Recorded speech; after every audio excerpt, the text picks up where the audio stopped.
안녕하세요. 군사독봉입니다. 현지 상황을 전하는 오신트 보도에 따르면 드디어 엄청난 규모의 우크라이나 반격군이 현지 시각 5월 29일부터 5월 30일까지 약 12시간 동안 10km 이상 거칠 것 없는 기세로 진격하는 모습을 보였습니다. 우크라이나군은 최근까지 서방 국가들로부터 지원받은 각종 장비와 물자들로 편성한 부대들을 남부전선에 집중 배치했는데 5월 25일까지 남부전선에는 기존에 배치되어 있던 10여 개 여단의 병력에 더해 10여 개 신규 여단 병력이 더해졌으며 지난 주말 동안 추가적인 몇 개의 여단들이 더 추가되었다고 하는데요.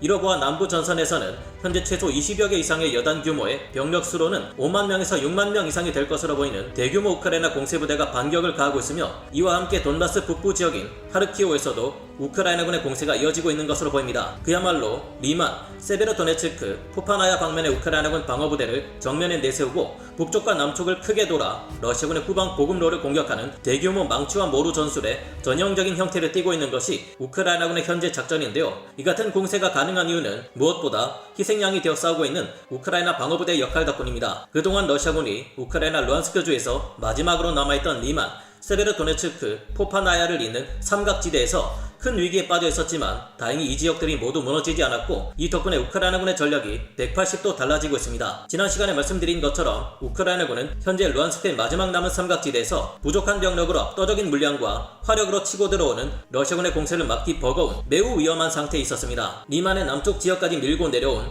러시아군 부대의 영역과 남쪽 포파나야에서 치고 들어간 러시아군 영역까지의 거리는 불과 15km밖에 떨어져 있지 않은 매우 급박한 상황인데요. 이 두 곳이 이어져 러시아군 병력이 하나로 합쳐지게 되면 리만, 세베르도네츠크, 포파나야 삼각지대 안에 우크라이나군은 포위된 채 섬멸될 위기에 놓이게 됩니다. 이 지역은 우크라이나군이 그리고 있는 최종적인 대반격 시나리오에 있어서 가장 중요한 모루 역할을 하는 곳으로 무너져서는 안 되는 곳입니다. 대장간에서 받침대 역할을 하는 모루가 쉽게 깨져버리면 아무리 단단한 망치와 뛰어난 실력의 도공이 있다 해도 제대로 된 물건을 만들어낼 수 없죠. 현재 이 우크라이나 전쟁에서도 마찬가지로 정면에 나서서 모루 역할을 하는 리만, 세베르도네츠크, 포파나야 삼각지대가 무너져 내릴 경우 북쪽 하르키우 전선과 남부 전선 헤르손에서 날카롭게 치고 들어가야 할 우크라이나군 공세부대가 제 역할을 하지 못하고 각계격파 되어버릴 위험이 있을 것으로 군사 전문가들은 우려하고 있습니다. 하지만 최근 모루 역할을 하는 이 우크라이나 방어부대에 강력한 전력을 갖춘 증원부대가 도착하며 드디어 열흘이 넘도록 쏟아지던 러시아군의 공세가 한풀 꺾이고 있습니다. 루안스크 전선에서 이 같은 변화가 일어나자 무엇보다 세베로도네츠크의 우크라이나군 방어부대가 전력을 180도 바꿔 결사항전으로 버티며 이 지역을 현재 우크라이나 최대 격전지로 변모시키고 있는데요. 이 같은 상황이 어떻게 만들어졌으며 앞으로 이 전쟁의 판도를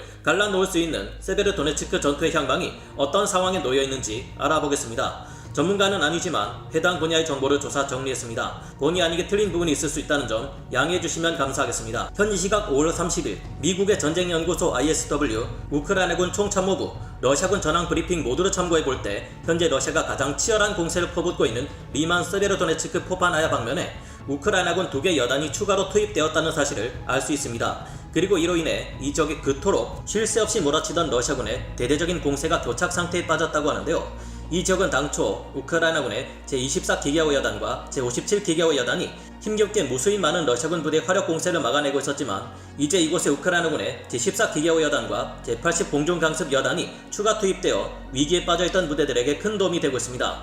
이번에 투입된 제14기계화 여단은 우크라이나군 서부작전사령부 예하의 기동부대로 지난 3월 초에 키우 서북부 전투에서 포위망에 갇혀있던 러시아군을 섬멸시키는 작전에서 전과를 세웠던 부대인데요. 이들은 이제까지 전력 손실이 거의 없었던 덕분에 막강한 전투력을 그대로 보유하고 있으며 특히 이들 중 제80 공중강습 여단의 경우 공수부대처럼 보이지만 실상 전력은 전혀 다른 아주 막강한 부대입니다. 이들은 BTR-80 장갑 장륜 장갑차로 이뤄진 세계 차량화 소총대대는 물론 전차 중대까지 보유한 데다 독립포병단까지 두고 있어 이름과는 전혀 다른 전력을 가진 부대입니다. 3월의 남부전선의 미콜라이우, 크리프 리 방면에서 공세에 나섰던 러시아군 부대들은 이 무시무시한 제80 공중강습 여단의 공격을 받고 초토화되어 버렸던 일이 있는데요. 포파나야 방면으로 이 같은 추가 병력들이 투입된 데다 열흘이 넘도록 공세를 지속하며 많이 지친 러시아군의 제90 근위전차 사단, 제76 근위 공중강습 사단에서 차출된 대대전술단 병력들은 큰 피해를 입고 러시아 본토의 벨고로드까지 퇴각했다고 합니다. 이렇게 되자 우크라이나군은 당초 세베르도네츠크를 포기하고 철수하려던 작전을 돌연 취소하고 세베르도네츠크 도심지를 중심으로 최대한 러시아군을 붙잡아 두는 것으로 방향을 틀었다고 합니다. 현재 러시아군은 오랜 작전 끝에 공세 능력을 크게 상실하고 있으며 마지막 전력을 쥐어짜 감행한 이번 러시아군의 공세마저도 실패할 것으로 전망되는 상황인데요. 그러나 세베로도네츠크 방면의 러시아군은 아직 격렬한 공세를 유지하고 있다는 소식입니다. 이들은 세베로도네츠크의 동쪽에서 접근하더니 도시 안쪽으로 병력을 밀어넣으며 공세를 이어갔고, 우크라이나군은 이들을 막아내기 위해 도심지 건물 사이사이에 숨어 시가전을 수행하고 있다고 하는데요. 세르히 하이다이 루안스크 주지사는 로이터 통신과의 인터뷰에서 현재 세베로도네츠크 동쪽에 약 1만 명의 러시아군이 주둔 중이며, 우크라이나군이 붙잡히지 않기 위해 루안스크 지역의 마지막 포위망에서 철수해야 할 수도 있다고 말했습니다. 5월 27일 우크라이나군 당국의 보도에 따르면 루안스크의 마지막 남은 전략 거점 중 하나인 세베로도네츠크의 3분의 2에 가까운 영역을 러시아군이 점령한 것으로 알려졌지만, 러시아군 또한 이 전선에서 너무 많은 피해가 누적되어 온 것으로 밝혀지고 있습니다. 전황 지도를 보면 오래전 5월 13일 이전부터 세베로도네츠크에서 러시아군의 점령지가 삐쭉 튀어나와 노출된 채 유지되어 왔는데, 이 주변 지역의 러시아군 영역은 계속해서 엷은 색깔인 것을 확인할 수 있습니다. 그런 만큼 우크라이나군의 반격에 많은 부분을 노출시켜왔던 이 지역의 러시아군은 많이 지쳐있을 확률이 높으며, 탄약과 연료 또한 만전의 상태를 갖추고 있지는 못할 것으로 예상할 수 있습니다.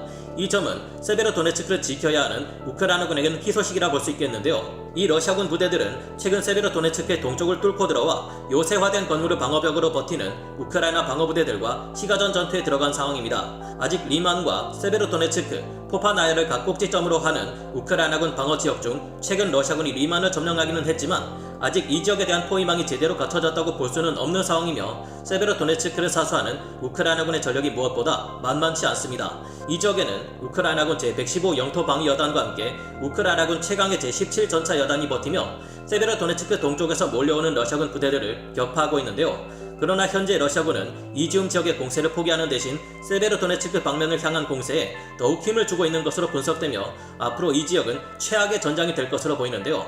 현지 시각 5월 28일 파악된 바에 의하면 루안스크의 마지막 점령되지 않은 지역들에서 러시아군은 공세를 수행하다가 상당한 손실을 입었고, 세베로도네츠크, 토시키우카, 오스콜로니우카 지역에서 후퇴할 수밖에 없었다고 합니다. 그러나 그들은 우크라이나군의 후방으로 이동하여 루안스크 지역의 우크라이나군 보급로를 방해하려는 시도를 멈추지 않았다고 합니다.